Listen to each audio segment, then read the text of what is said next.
Jadi kita akan langsung saja ke materi, tapi sebelumnya kita akan perkenalan dulu.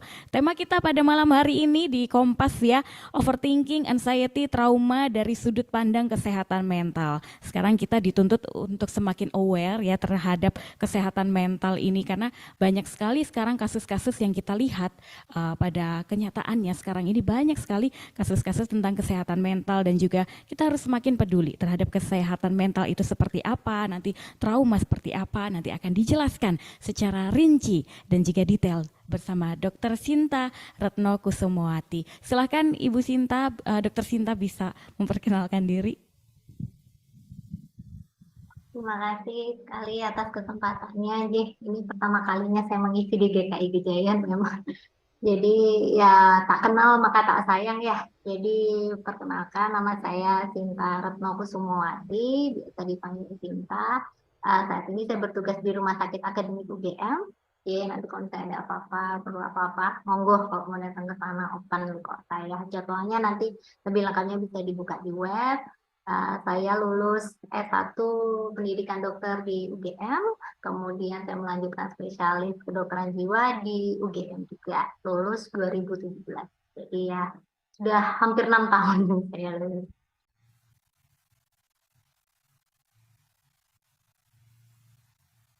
Ya, cukup jelas ya, bisa dilihat dia. Ya, bisa. Jadi Bisa, dokter. mungkin saya ini cuma saya coba sampaikan mungkin sesimpel mungkin ya, sesimpel mungkin nanti mungkin akan lebih nyaman kalau kita lebih banyak berinteraksi karena kan pasti mungkin ada begitu banyak pertanyaan-pertanyaan gitu ya, memang lebih enak ketika nanti ada mungkin sharing pengalaman pribadi atau melihat situasi sekitar atau seperti apa, dan jujur saya cukup senang bisa berkesempatan untuk sharing di sini. Karena memang ya sekarang sudah saatnya kita untuk raising isu mental health awareness ya, apalagi untuk anak-anak zaman sekarang kan kadang-kadang mereka sedikit-sedikit mental health gue kena nih gitu-gitu ya kan. Jadi ya memang akan lebih baik kalau kita lebih bisa mendalami mengenai hal ini. Nah, untuk materi malam ini memang kemarin diberi dikhususkan untuk mengenai tentang overthinking, anxiety, dan trauma. Cuman ada tidak untuk kemungkinan kalau misalnya ingin bertanya mengenai hal-hal yang lain, monggo aja, saya open aja kok. Oke, oke. Kita masuk ke slide. Mungkin ini sebagai overview aja. Sebenarnya kalau kita melihat kata-kata overthinking, anxiety maupun trauma itu sebenarnya mereka memiliki core feature yang sama, yaitu adanya ketakutan atau kecemasan. Gitu. Nah, bedanya apa sih sebenarnya ketakutan atau kecemasan itu? Nah, ketakutan atau fear itu sebenarnya adalah suatu ancaman nyata yang dirasakan nyata. Jadi misalnya kita takut macan, nah itu kan memang sudah jelas ada gitu ya. Kita takut ketinggian, nah itu jelas ada gitu ya. Sementara worry atau kecemasan itu, kekhawatiran itu sebenarnya suatu antisipasi terhadap sesuatu yang sebenarnya belum belum istilahnya ancaman itu belum nyata terjadi gitu loh. Jadi nanti kalau begini gimana ya gitu. Nanti kalau begitu gimana ya. Aduh nanti kalau aku ke sana begini, aku ke sana begitu. Nah, itu adalah suatu bentuk kecemasan-kecemasan. Nah, sebenarnya overthinking, anxiety, trauma itu core feature-nya itu hampir sama. Jadi itu core feature-nya memang adanya ketakutan, adanya kecemasan itu. Yang mana akhirnya menyebabkan gejala-gejalanya itu seringkali tumpang tindih gitu. Katakanlah kalau kita membahas diagnosis, nanti ada beberapa gejala yang memang antara ini kecemasan atau trauma. Nah, gejalanya ada yang nanti masuk ke kecemasan, nanti gejalanya juga itu bisa juga masuk ke trauma gitu. Cuma nanti ada kalau kita bahas diagnosis nanti ada spesifikasinya masing-masing. Oke, sekarang masuk ke anxiety. Anxiety itu sebenarnya kalau kita lihat itu sebenarnya suatu respon normal manusia ya. Kan wajar ya kalau kita nggak ada kecemasan kan sebenarnya aneh ya kan. Misalnya nih mungkin pada saat misalnya kita mau menghadapi ujian gitu ya. Kan pasti ada cemas, aduh nanti kalau aku nggak bisa jawab gimana ya, nanti kalau soalnya susah gimana ya. Jadi sebenarnya itu adalah suatu respon normal setiap manusia, respon normal dari kita. Dan tujuannya itu apa? Untuk antisipasi. Nah, ketika kita ada ketakutan, nanti misalnya mau ujian, nanti aku nggak bisa jawab, kan kita jadi mengantisipasi dengan, oke, aku belajar kalau begitu. Oke, aku akan begini. Nah, permasalahannya ada saat di mana dia menjadi tidak normal. Kapan sih itu kita katakan itu kok tidak pada umumnya terjadi gitu ya. Itu ketika pertama, ketika fungsi kehidupan sehari-harinya terganggu, gitu. Saking takutnya, saking cemasnya misalnya, "Aku nggak mau keluar rumah, nanti," kalau mungkin dulu ya pada zaman Covid gitu ya, "nanti aku kena ini." Sekarang sebenarnya situasi sudah aman, tapi tetap tidak mau keluar rumah. Nah, itu kan mengakibatkan fungsi kehidupan sehari-harinya terganggu, jadi tidak bisa beraktivitas, jadi nggak bisa ngapa-ngapain. Terus kemudian juga tidak normal ketika ketakutannya tidak masuk akal, misalnya takut sama kemoceng. Nah, itu kan sebenarnya bukan suatu benda yang menakutkan sebenarnya ya, tetapi kenapa jadi takut, gitu. Atau mungkin, apa ya, takut sama gitar, gitu. Itu kan sebenarnya juga bukan benda yang menakutkan ya. Beda artinya misalnya takut sama ular, wajar takut sama ular. Tapi ketika hanya melihat gambarnya saja sudah takut, nah itu mulai agak tidak masuk akal. Nah, terus kemudian itu mulai tidak normal juga ketika itu berlangsung lama, kronis. Jadi lama sekali ketakutannya, nggak semua-semuanya takut terus isinya. Dan itu sudah perlu untuk konsultasi sebenarnya. Dan kalau kita membahas tentang overthinking, kenapa ini saya masukkan di sini? Karena sebenarnya overthinking itu masuk ke dalam gejala anxiety. Jadi kalau cara gampangannya tuh kita kadang suka begini nggak bapak-bapak, ibu-ibu suka mikir, "Engko gek-gek ngene yo, engko gek-gek ngene yo, alah engko mesti nek aku ngene engko ngene, alah mesti nek aku ngene engko ngene." Itu sebenarnya merupakan suatu bagian dari gejala anxiety. Jadi kita suka istilahnya jumping to conclusion, kita udah langsung pikirannya tuh lompat jauh banget gitu. Oke, tadi lagunya memang pas sekali tadi lagu yang diputar ya, "Tak Kutahukan Hari Esok" gitu kan. Ini udah belum terjadi udah ditakutin aja pokoknya. Nah, overthinking, berpikiran berlebihan, atau misalnya melihat orang, "Aduh dia pasti nggak suka sama aku, dia pasti dia gini gini gini gini gini." Ya itu juga ada suatu itu masuk dalam social anxiety. Jadi dia cemas akan pemikiran orang lain terhadap dirinya.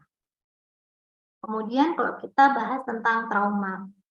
Jadi kalau kita lihat dari definisinya dulu nih ya, dari Kamus Besar Bahasa Indonesia itu didefinisikan sebagai keadaan jiwa atau tingkah laku yang tidak normal sebagai akibat dari tekanan jiwa atau cedera jasmani gitu. Jadi kalau karena ini Kamus Bahasa Indonesia, jadi kan memang dia lebih umum ya, bahkan cedera jasmani kan kadang ada trauma, misalnya luka, kena pisau atau kena apapun itu.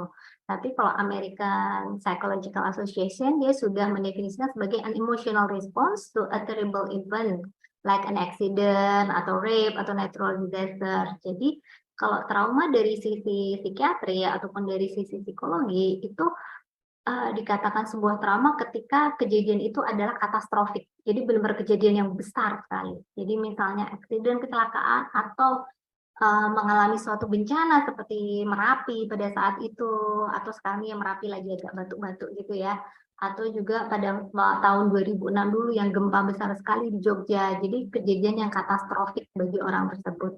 Dan trauma itu dapat merupakan suatu pemicu anxiety. Jadi ketika seseorang mengalami trauma, ketika besar nanti, atau ketika dalam kehidupan sehari-harinya dia bisa mengalami gejala-gejala anxiety.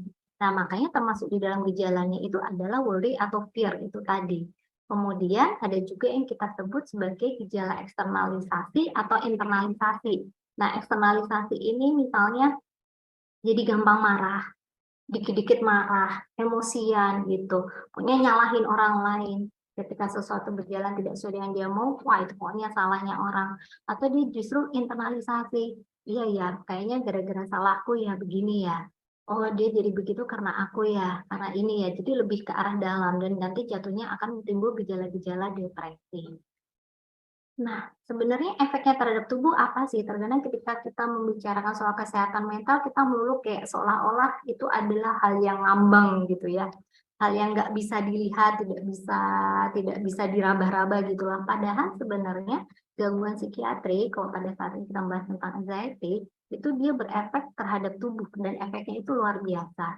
Jadi ada beberapa hormon stres gitu yang nanti akan keluar, juga nanti akan mempengaruhi saraf otonom yang akhirnya terjadi peningkatan risiko penyakit arteri koroner, peningkatan risiko diabetes mellitus, peningkatan risiko stroke, kemudian bahkan tekanan darah bisa naik karena kadang-kadang ketika kita cemas, kita panik itu pasti kan jantung dedeg dedeg dedeg dedeg gitu ya. Dan ketika berlangsung lama sekali akhirnya terjadi istilahnya ada hormon stres yang terlalu berlebihan, akhirnya berpengaruh ke tekanan darah karena ada penyempitan pembuluh darah, kemudian berpengaruh juga ke apa respiratory rate. Jadi kadang kita kalau lagi cemas tuh kadang jadi suka menggeh-menggeh gitu. Jadi gitu. Kadang juga jadi ada peningkatan risiko asma, bahkan nanti pada ujungnya juga bisa jadi tiba-tiba terjadi suatu kematian gitu, ada sudden death gitu. Jadi kalau ada istilah-istilah kayak orang-orang lagi suka suka apa namanya ngomong gitu, "I'm scared to death," gitu ya, itu bukan suatu hal yang tidak mungkin karena memang ketika itu terlalu, cemasnya itu terlalu intens sekali bisa menyebabkan suatu kematian. Nah, kapan sih kita harus memeriksakan diri? Nah, ini sebenarnya yang penting ya ini ya. Sebenarnya ketika cuma ingin konsultasi saja untuk ngecek, ini masih termasuk normal nggak sih ini apa yang saya rasakan ini, itu nggak masalah, monggo datang aja. Tidak melulu ketika datang ke psikiater pasti akan dikasih obat, tidak juga gitu. Jadi kita pasti melihat-lihat kok. Dan kemudian ketika tadi seperti yang sudah saya sebutkan di depan, ketika fungsi kehidupan sehari-harinya terganggu, itu juga harus segera berkonsultasi. Jadi misalnya nggak bisa kuliah atau mungkin tidak bisa berangkat bekerja saking cemasnya, saking takutnya, itu harus segera diperiksakan. Kemudian ketika kecemasan itu mulai nggak masuk akal dan berlebihan. Nggak masuk akal ya seperti tadi ketika ada fobia-fobia tadi ya, itu kan termasuk dalam kategori kecemasan juga, itu mulai nggak masuk akal. Atau ketika saking takutnya keluar jadi benar-benar nggak takut nggak mau keluar sama sekali juga sudah mulai tidak masuk akal dan sangat berlebihan. Dan ada masanya juga ketika cemas itu sangat intens, akhirnya muncul adanya keinginan bunuh diri. Gitu. Jadi, saking capeknya karena ini kan berlangsungnya biasanya sangat lama sekali, bahkan sampai bertahun-tahun, itu sampai akhirnya aku sudah capek dengan ini, isi pikiranku ini tidak bisa aku kontrol, aku udah capek, kayaknya mendingan aku mati aja.